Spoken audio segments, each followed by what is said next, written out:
as a marketer, right, I'm a firm believer of a balance between performance and brand. The biggest misconception of what a brand is, right, is that people thought that a brand is material. But actually, what creates a brand, right, is your customer service. How you treat your customers when your product fail, how you go and appease your angry customers, and then when people already they bought from you, right, what you do to go and make them come back again. I think these are the three main components of having a good brand. If you look at a lot of the different people that have been on the show, I think all of them, they're all doing quite well. But I think all of them have a very clear idea of the user experience. To be a good entrepreneur, to be a good founder, and a custodian of a brand, you must really understand this thing. The user journey, how is your customer interacting with you, with your stuff?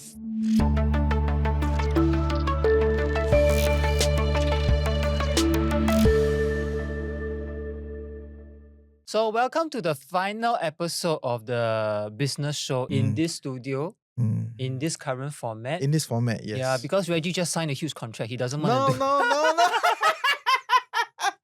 Not just one. I think he signed a few big contracts for the other podcast. So he's like, as a businessman, of course, he go and focus on the other. No, 不是, you cannot Explain to yourself my goodness. for the loyal listeners why you choose to transition out of this thing. Okay, welcome to... He cornered me, oh my god. Welcome to the last episode of TFC Business Show on the feed. Okay, so in this format, in the feed, in this setting, likelihood is the last one. Don't need to pretend to sound so sad. Okay. I'm very happy, you know. Hey, why are you so happy? You know, quite fun what? I like to call up pretense. You don't need to No, pretend. it's People quite will fun. know you. Okay. I must lay the ground why, okay? So firstly, I'm your host, Reggie, aka your Chief Financial Coconut. And I'm joined with my co-host, Judson. I'm a stowaway from a few months ago, you know, drifting coconut on the sea. Then sometimes appear.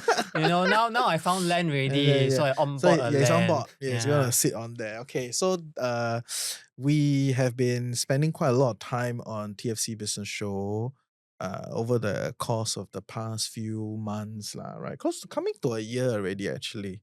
For you, for me, yes. So he joined me midway. It's been coming to a year.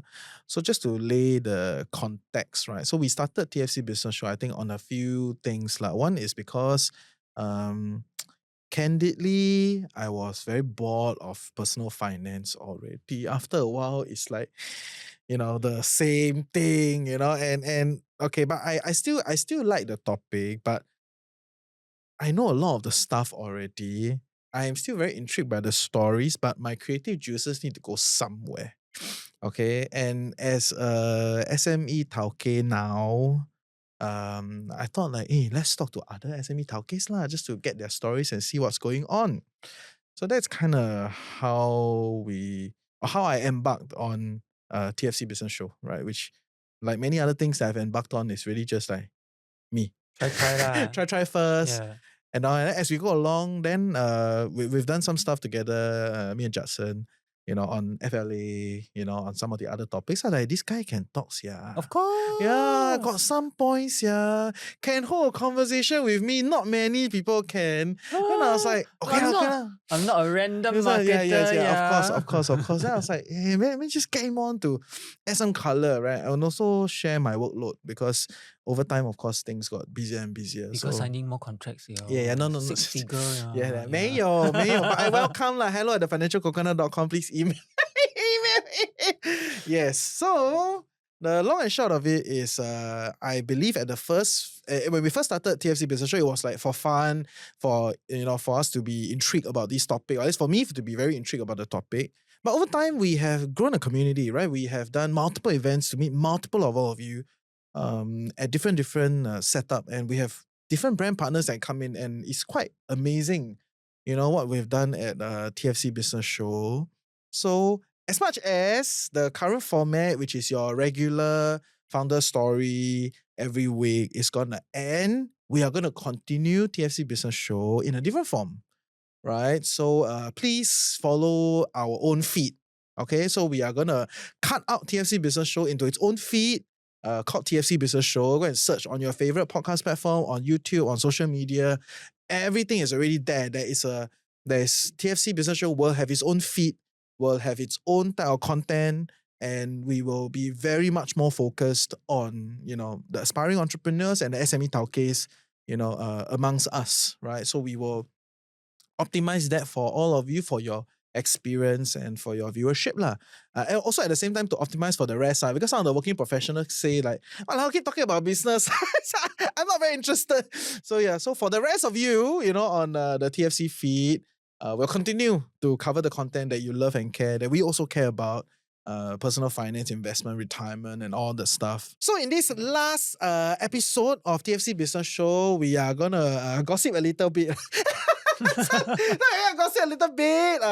And the flow of today's content will be, we will talk about our favorite stories, both of us, and we'll talk about like honorable mention. Okay, it means also quite favorite lah.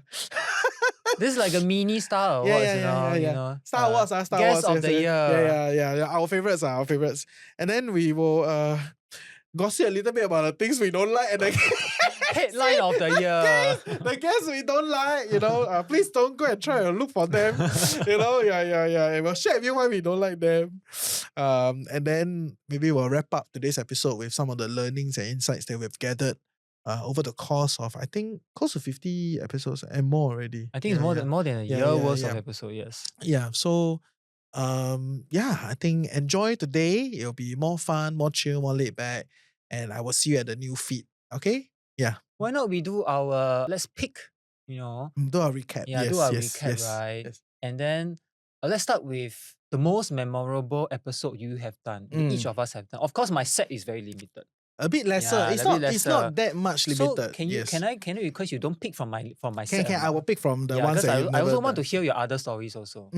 Okay, you start lah. Okay, so I think my most memorable business show episode was the one with Fleur Patisserie. Oh, okay. Yeah, that okay. was my first 外景. Oh, Okay, okay.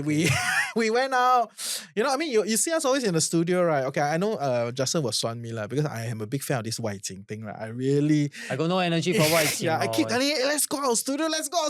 You go yourself. He said, you go yourself. I will do in studio. But yeah, okay, for me, it's like I bring all of you out, to like meet the entrepreneur in their habitat, right? Where they are, rather than extracting them out of where they are to come into studio. I think it provides a different texture. So Fleur Patisserie is actually a friend of mine's sister. So for many years ago, I already been to the place. I love it. But as all of you know, they shut down because from Hilda's point of view is that essentially cannot do lah, right? The cost is too high. There's the whole rent, hijacking and Actually, all that. over the past 2 weeks, Yes. didn't we have news? Itacho Sushi just more closed and more. already. Yeah, more and more. Yes. Yeah, so that's that lah. So when she published that whole viral piece of content, 57%, right? I'm sure many people have saw it. I was in Cameron Highlands, right? So I was in Cameron Highlands and I was like, we have to talk about this. Then she was like, when? I was like, now. You mean now, really? Like shabbily on the internet? I was like, yes, let's do it. So we did it. We went live. My internet was so choppy. Some of you may saw us on Instagram. And we just talk about the situation, what's going on. Like there's a new landlord. They bought the place and then they just chuck up the rent. So Heidi cannot continue lah, essentially. So that's the whole situation. But she was fighting it out, with all her partners, MPs, everybody lah. Just try to see whether is there a way out of this thing. I think can say lah. Cannot say, just let me know lah. I think can say, okay. And then eventually it was like, okay, that's it. We are definitely gonna close.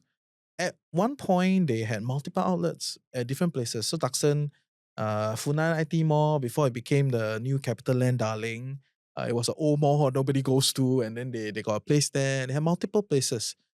So yeah, on the last few days of her store, I went to visit her and just do last one lah, like just to get her experience, get updates, and find out what else she's doing. So I think now she's running a very successful travel agency. Huh? Yes. Wow, yes. the pivot. Yes, the pivot. So she's running a very successful travel agency, bringing all her customers around Japan to enjoy the ingredients and the pastries locally in Japan. Oh. Yeah, and got craft, got everything. right? So because she's so dedicated to that thing, right? To this whole like Japanese inspired pastry, there's a whole craft around this thing. So she goes there a lot. She sources her ingredients there, and she knows all the people, right? So she apparently works with the prefecture, you Might be know, more lucrative actually. very lucrative. That's why she focused on it. Mm. That part she never say, but I know it's very lucrative, right? Yeah, you run one, outfit, like one session to bring like 10 different like rich tai tai to go there and like, pick the strawberry lah, do this clay pot lah, whatever lah. And then everybody pay like 7,000, 8,000, you can count lah, right? Yeah, it's a curated tour. So it's atas. Okay. I don't know exactly the price. I think it's about that. That was actually the most memorable story that I did. And it's actually one of the earlier stories, right? And I still find it very meaningful, very intriguing. And I think it was very popular. A lot of you enjoyed it. Yeah, so that's my favorite episode lah. And I'm very glad that she's doing well. Yeah. Right, she closed her struggling pastry thing. she pivot into travel agency. What's your favorite? What's your favorite? My favorite with my limited set, I think together with you, we have done slightly more than 10. More than that lah. Slightly more than 10. Yeah. So my favorite are the Cinewave guys. Oh. The ex-Hollywood actors. Big fans. Who came to Singapore. One of them was, one of the Power Rangers, ex-Power Ranger. And we made it a point not to talk about it. Yes. We made it a point not to talk about it because we were so annoyed with mainstream media coverage around this, because this guy has done this whole this whole tech innovation because they are knee deep in the space. Like it's like they geek out on that thing. They had a groundbreaking thing after grinding out as like starving artists, right, for a long time. Then all the mainstream media can cover is that Green Ranger. Yeah. It's like, what rubbish is that? I'm sorry. But I started the current the latest media cycle because of what I do at work was to work with entrepreneurs anyway and give them publicity lah, basically. So I run a newsletter at work, and then I was like, hey, this guy very interesting, Madam, how is it possible that you have this kind of identity, ex-Hollywood actor, Ranger, then Power Ranger, then got 5 patents under his name with his and his co-founder's name. So I went to dig a little bit and went to interview him, and then I found out that the technology they built was very simple but super difficult simple sounding but difficult to achieve, and that is when you sit in an outdoor cinema and you watch a movie screen.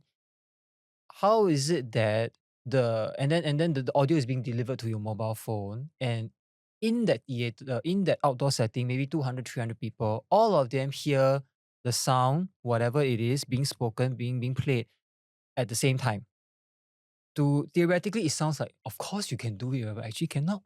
Because as what they explain, mobile phones don't have clock inside one. The mobile phone need to ping the internet every single few milliseconds to tell itself what the time is. But because the pinging occurs randomly and differently across the different mobile devices, different brands, therefore it means that even when there's a main transmitter of sound to mobile phones, the fact that everybody's mobile phone registers time difference a little bit here and there, it means that I might be hearing sound a bit later than you.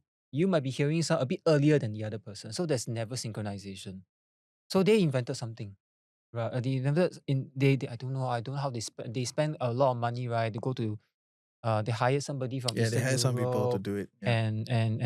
and it was, what really amazed me was a stroke of luck that they had, because they started this project maybe in 2018, 17 or 18, trying to synchronize sound all the way to, and then they got funding but all the way to they got their biggest funding just before COVID lockdown. And their main bread and butter is outdoor movie screening. So you can imagine, like, wow, just before lockdown, you got $500,000 in funding, and yet you were doing outdoor screening. So during lockdown, what do? You go and perfect the technology. And so they went to find different corporations, like reputable corporations, tech companies, to try to solve this problem they could not solve, until they outsource it to a team in Eastern Europe. Very, very exotic, but actually in Silicon Valley, that's what a lot of people do. So then they outsource, now you go and do.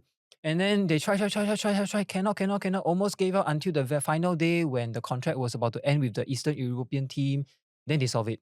But they can only synchronize it for 30 seconds. but a movie is like 120 minutes. So they spent the entire COVID lockdown to try to perfect it. And then just when the lockdown lifted, they perfected it. And then they did their first outdoor screening.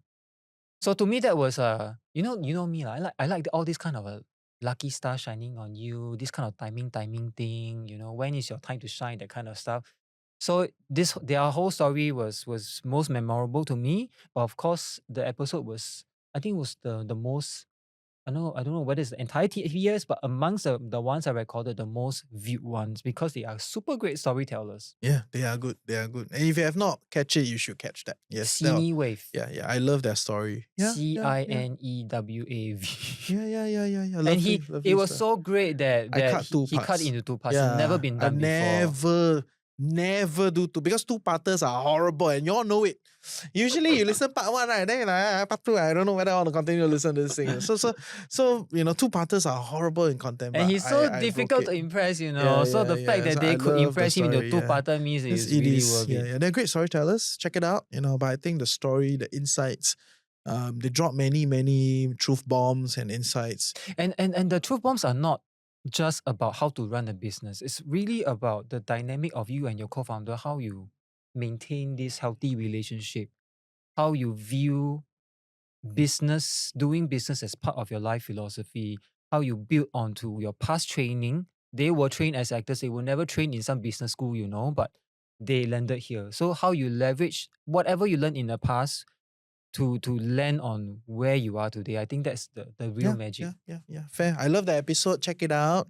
And all of it will still be on the TFC Business Show feed. It's just a different feed, okay? So go to that feed, give it a like, follow, subscribe, wherever you're tuning in, whether it's on the podcast, YouTube, Instagram, it will all happen on the new feed. Next one. Notable. Number Notable 2. mention. Okay. Mention. We have a. We will have a cannot mention. Will not mention name, not but nice. rather not do.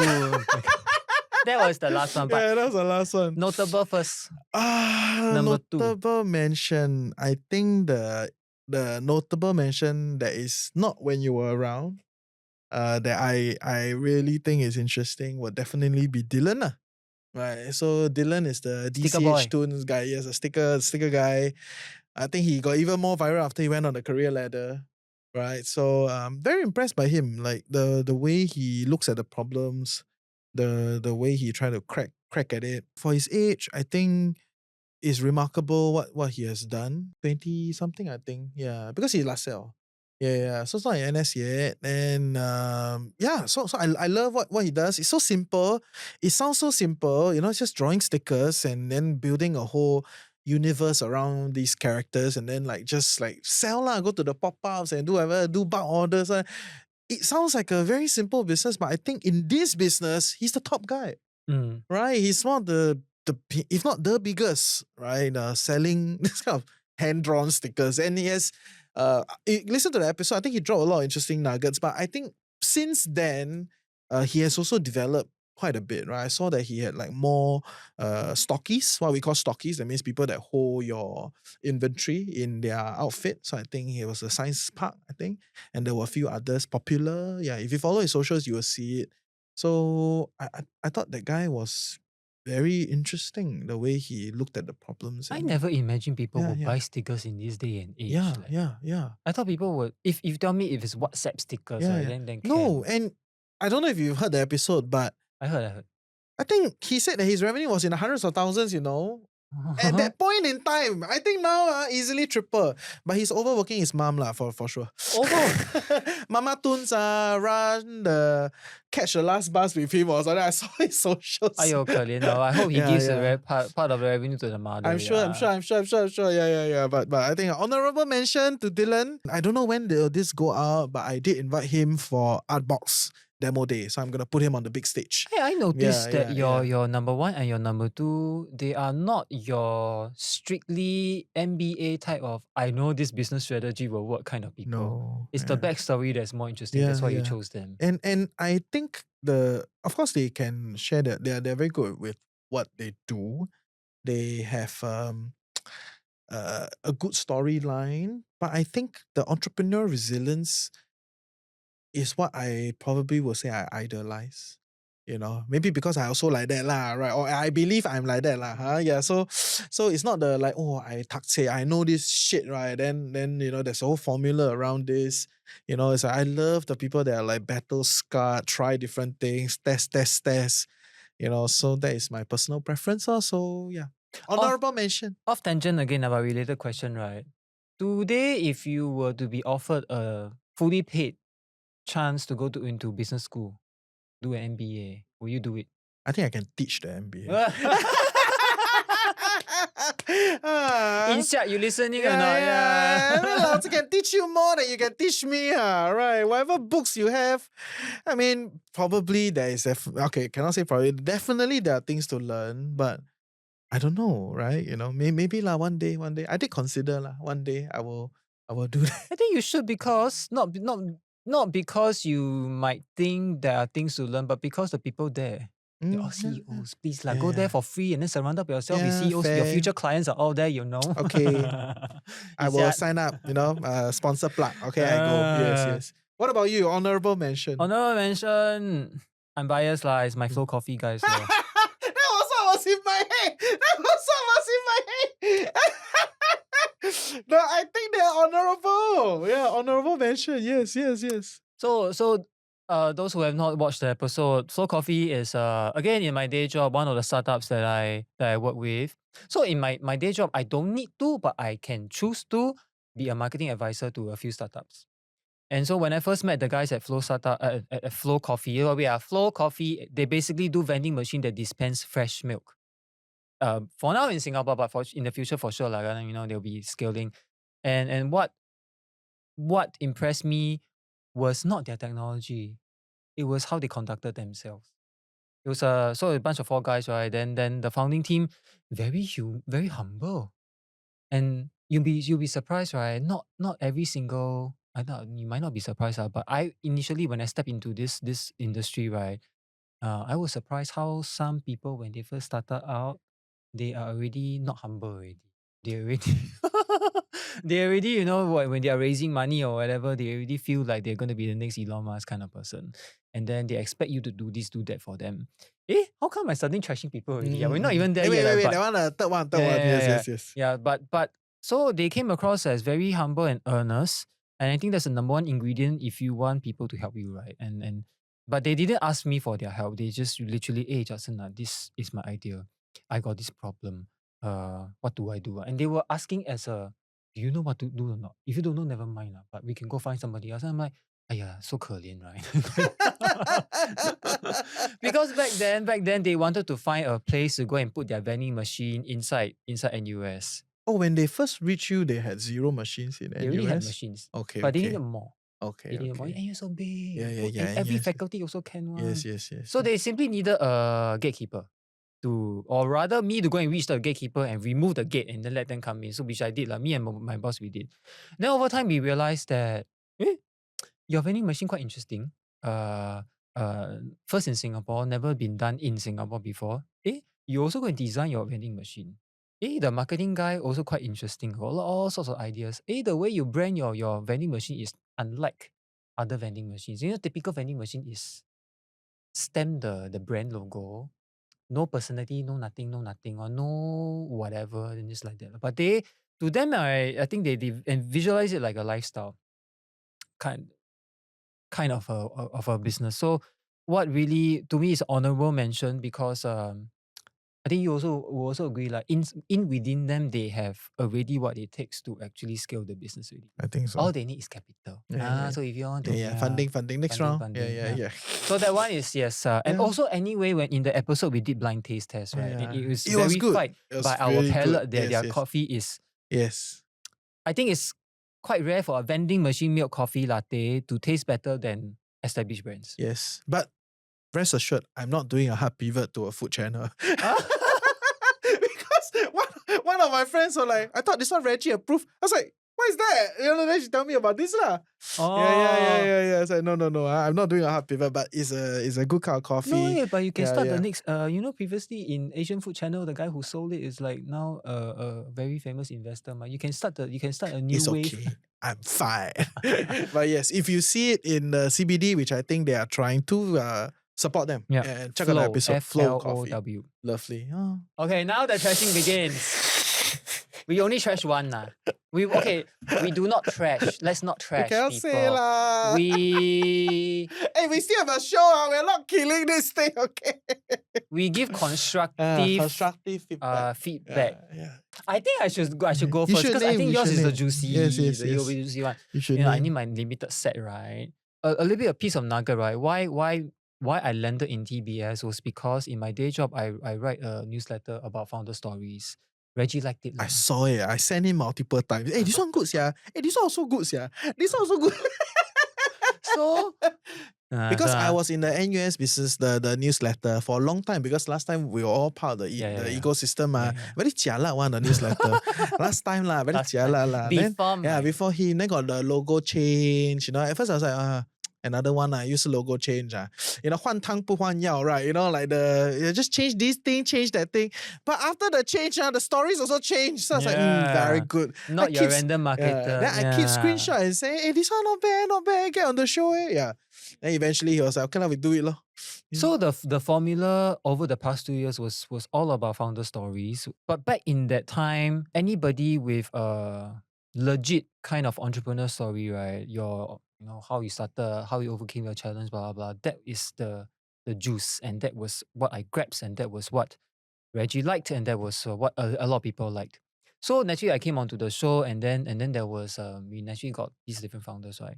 The reality is that I do not know every single entrepreneur out there in Singapore.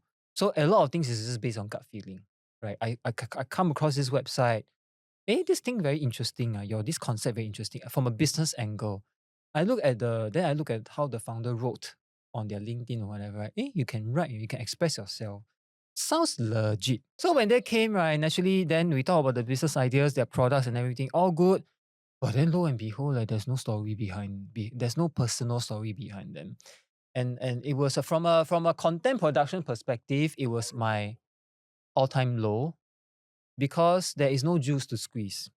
Because and I think that's the reality, right? Some people, they do business simply because they want to be rich lah. Cannot afford them lah. But there's another group of people, and that's the true group of people from a content producer perspective, right? That we want. But we are a reflection of our audience. If we are suckers for that, we also know that our audience will be suckers for that one. So I think it was a mismatch in terms of, I thought you are like that, but actually you're not like that. And even though we probed you so many times and trying to squeeze out some juice, at the end of the day, what was not said was so obvious that, okay lah, you're in this for the money lah. Okay lah, let's proceed with the recording, blah, blah, blah. But I don't think it's anybody's fault. You know what I mean? It's just my own, my intuition failed at that time. For all of you that have tuned in multiple of the Business Show episodes, actually, it's not very easy. It's not very difficult to tell who I like, who I don't like. Right?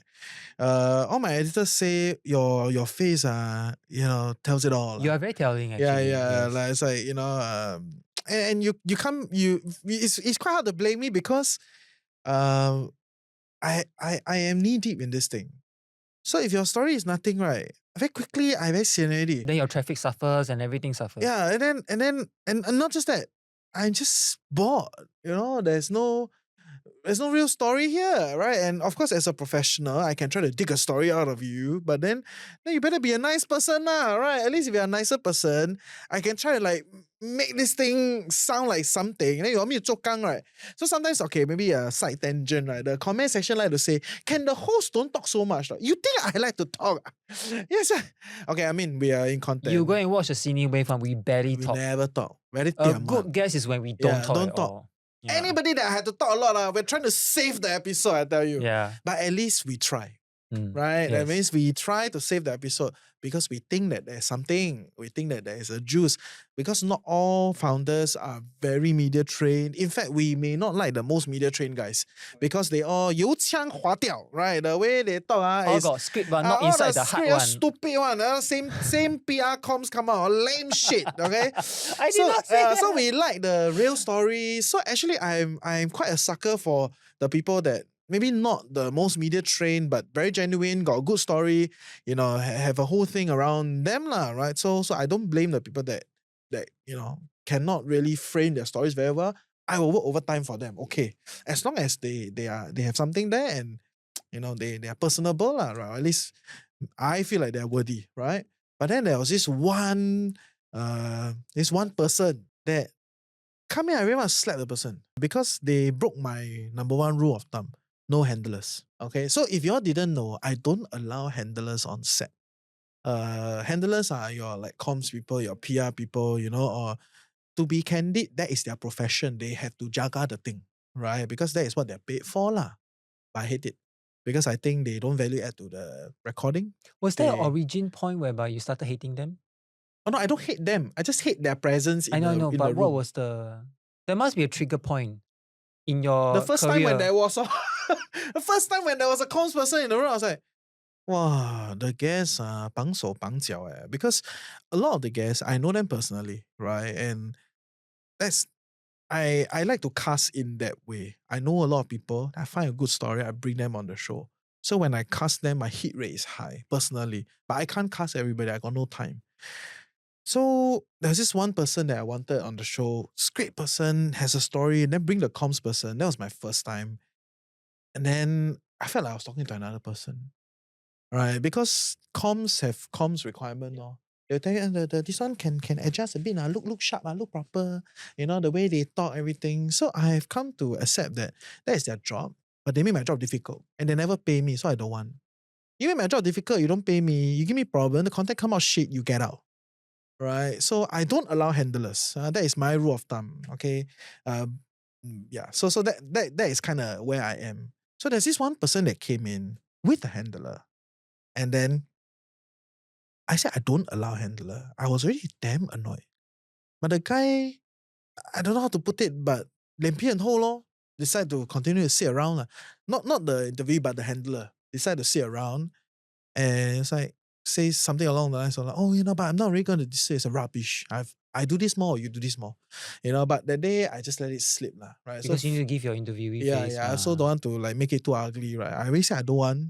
You like that, come back to me, so okay lah. Then you sit. Keep filming us on the side, disturbing the interview. Oh. Yeah. Keep filming us on the side, disturbing the interview. You all will not know because you all don't see Yeah, it. you all don't see it. Yeah. Okay. It's damn annoying, damn irritating. Someone tripped the wire somehow. Yeah. But that's another thing. And then I think the guest was also too PR trained. Say the same thing. I tried multiple times, also don't have no real insights or something. I mean, I'm sure they know what they are talking about in terms of whatever that they do, but they're not willing to say anything. They're not willing to drop any insights for the wider community. They're not willing to share. They just want the limelight. To a point where they have a handler that's constantly filming and taking photo. I'm annoyed with the handler. I'm also annoyed with the guest. Right? So to me, that is the worst episode. Don't go and find out which one. You won't be able to know. You won't be able to who. know because it's out of set. But I think that is the price to pay for good content. So for all of you that, when you're listen in, you like the episode, you like the content, you like that we do, you need to understand that actually a lot of things that we do that y'all don't see also. Right? That it's quite tough. And maybe just so I don't sound too teacher and an asshole, right? Comms people, I don't hate you, okay? I know you're doing your job. I just hate you in my studio. Don't come in.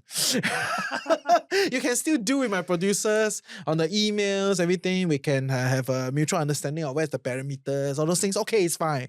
Don't come in. Don't let me see you in the studio because you affect my mood. You affect my mood. You affect my energy to work. It will affect the content. Yeah, I think it's a win-win if you just sit outside. That is our big three, right? So our favorite, our honorable mention, and the little gossip story at the end that we hate.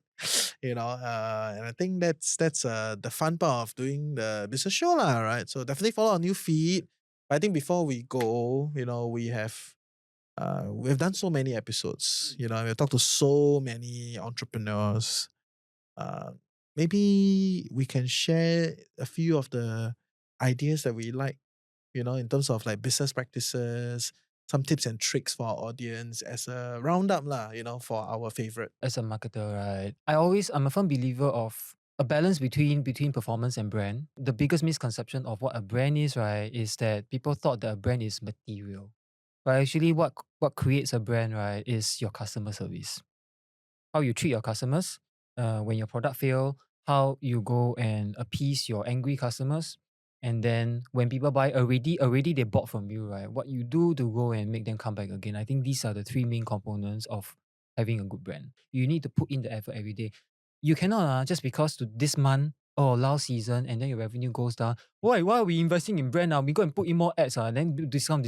No, then or rather, no need lah. We have a lot of happy customers already. All those complaining customers, we don't need them lah. Or we reduce the sometimes when customers complain, we give you a voucher to make you happy, right? Reduce the percentage, reduce the amount invested in those vouchers. Anyway, we have a lot of happy customers. We don't need those unhappy ones. But actually, your small group of unhappy customers are the ones that are going to destroy you, to be honest. The very great business leaders I've seen, right? Their consistency towards building both sides of things are your reputation, of which underneath it is your retention and your customer service and your product quality and the attention they put on advertising is never changing one. It's like that one. They're very steady one. They don't panic over fluctuations of your profit and loss. They don't do that one. Yeah. I think the modern term these days is user experience. Right. So maybe if you look at a lot of the different people that have been on the show, I think all of them, they're all doing quite well. But I think all of them have a very clear idea of the user experience. Like how is a user moving through the different platform to transact and interact with the brand, or with the product, the whole thing. Like if you go and listen to some of these episodes that we've said, we've asked them all sorts of questions around like, do you do marketplace or do you do it on your own website? Like how do you kind of play this thing? And they all have some sort of they all have a framework of thought around it, like why they do this and why they don't do that. Because this may be easier, but then it diminishes the customer experience. Then you blah blah blah blah blah. So they all have their own ideas, and I will not talk about them here. Check out the episodes. But I think to be a good entrepreneur, to be a good founder, and a custodian of a brand, you must really understand this thing, of like the user journey. How is your customer interacting, with you, with your stuff? One of the first things for any startup founder is always to speak one-on-one to your ideal customer profile. You should at the very least go and speak to 50 to 100 of them. You don't actually really need a wide scale survey unless you're like Grab or whatever, right? But if you're just starting out, these 50 people, whatever tell you, will form the foundation of how to improve your product. Yeah, and you can keep iterating from there. And I Yeah, always yeah. admire business leaders, right, who, regardless whether founders or they work inside corporations, right, I used to have a boss every single month. First month, he spoke to every single one of us. And then every quarter, he maintained this, every single one of us. So it's just not just internal, but it's not just external, but internal. Because I think when you have many layers, when you start to grow bigger and bigger, you have many layers, right? It's always usually the people on the working level with the sharpest insights. Of course, because they're the one actually working. Hey, Yes. sorry, managers, not say I'm not working. Yeah. Because a lot of insights, right, by the time it reaches CEO level, C-suite level, right, it's also Very filtered out. tainted, It never yes, goes in yes, already. yes, It doesn't yes. go into the deck already. Also Yeah. because these working level people, they might not feel like it is in their place to go and suggest any improvement. A lot of people will just think that I just want to clock in, clock out lah. But it's fine. But if you are really interested in changing direction and understanding the business and changing things, right, then spending this every quarter talking to one by one and tell them what this quarter, what do you see? What do you think can be improved or whatever? And you just extract the juice out and compile it, right? Even in your head, then you know what the direction. Not a lot of people can do that or want to do that because it's very tired. Fair. Yeah. Okay, so maybe on my end, after talking to so many, I think for me, right, some of the few that impressed me the most, although they never made my favorite list, because they may not have the best stories, but they impressed me a lot, are those that they are very sharp about the whole system and the market. Right. For me, these are the type of people like that will stay relevant and continuously, be there by sheer fact that they know the ins and outs of this whole thing that they're playing with. So I'm not saying newer entrepreneurs need to, like, you must be like that, but you should eventually be like that. And I think that's the mark of a great entrepreneur. Many of them that have been on the show have showed their ability when they expound on these things. Expound. Yeah. I can't remember the guy's name. What's the guy, the voucher guy? You rewards? Yes, what's his name? CP. We call him CP. CP. Apparently he's a legend, okay? King of loyalty. King of loyalty. I love the way he talks about it. Yeah, because his entire life, his entire career. Brother knows everything. Everything. Up, down, left, right, in and out. You must watch the episode, even if you don't use U rewards, even if you don't onboard their system, right? Because we talked about different promotional mechanics, how to look at this thing, how to think about it, and what work at different. Why are different restaurants using this? Why use this? Why use that?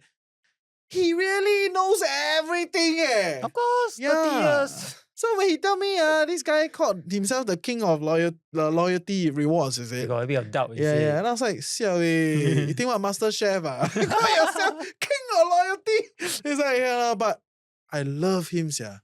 He did not meet my honorable mention or my favorite story because he don't really have a story.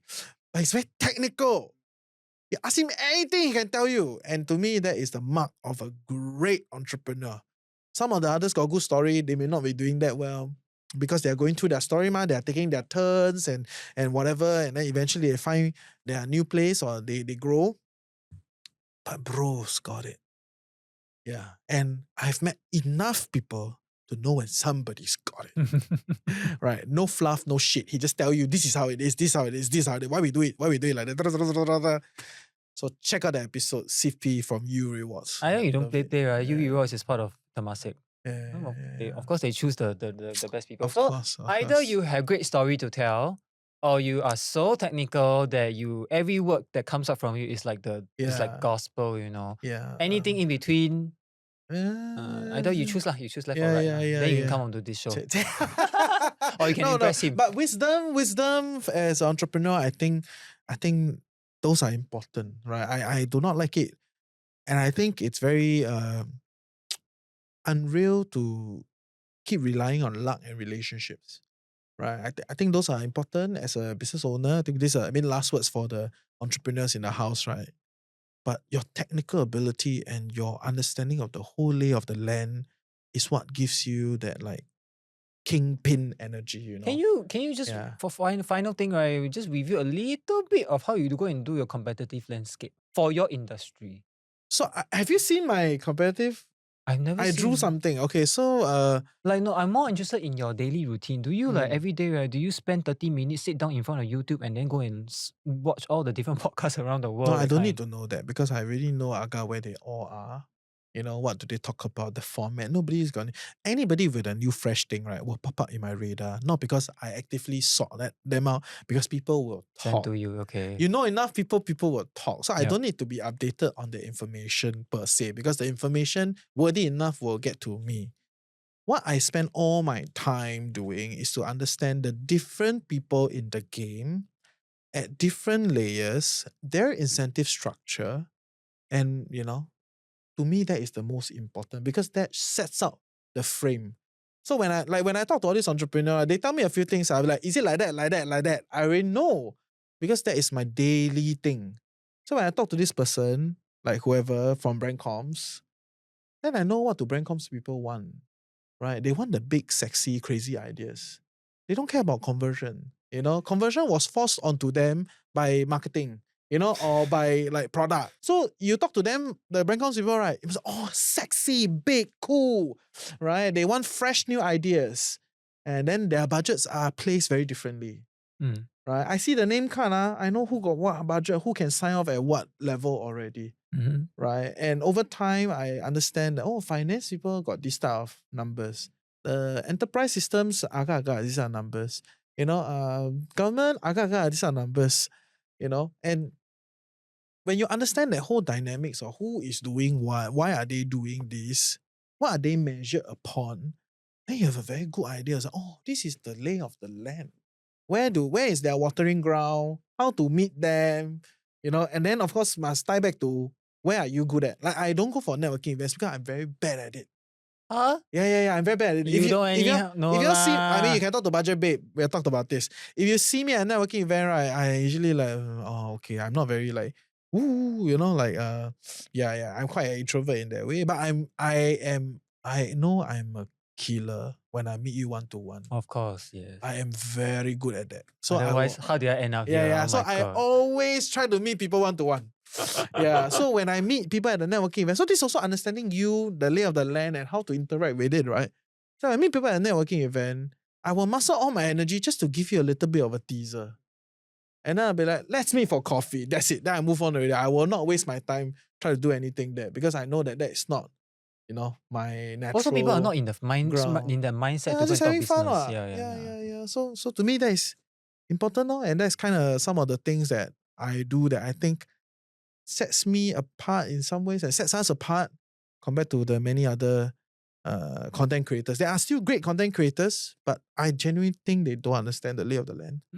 Yeah. No comment on that. Okay, I don't dare to comment on that. So Not- yes, I think we have come to the end of today's episode. We hope you have fun. It's a little bit of a recap, a bit gossipy. we will be reborn again. Yeah, we'll be reborn again. like Daredevil. Yes. But go to the new feed, like, share, subscribe. Meanwhile, I believe I've already signed quite a few events. So we'll still continue to do some of these events. So you put your emails with us. We'll reach out to you whenever these So things is it pop that up. when your downstream events you got recording, then you also dump it there? Yeah, in the new feed. So The new all go feed. to the new feed. Please go to the new feed. Once you see this thing, everything will happen on the new feed. Okay. Also sign up for the newsletter because otherwise, how would you be able to attend the downstream Exactly. events? Right? Yeah. All of you getting personal invites all through the email newsletter. So I think that will be all for now lah. Yeah. Meanwhile, we appreciate all the love and support. We will take a short little break as we regroup because there's all sorts of things happening, and then we will come back to you. Hopefully, stronger, better, cooler. And richer. Yeah, hopefully. Together with you. 恭喜发财啊！恭喜你啊 Okay. So with Okay. that, thank you. Thank That's you. all for this last episode of TFC Business Show. We'll see you on the other side. Join the new feed. Okay, see you there. Meanwhile, take care. Bye-bye. Bye. Bye.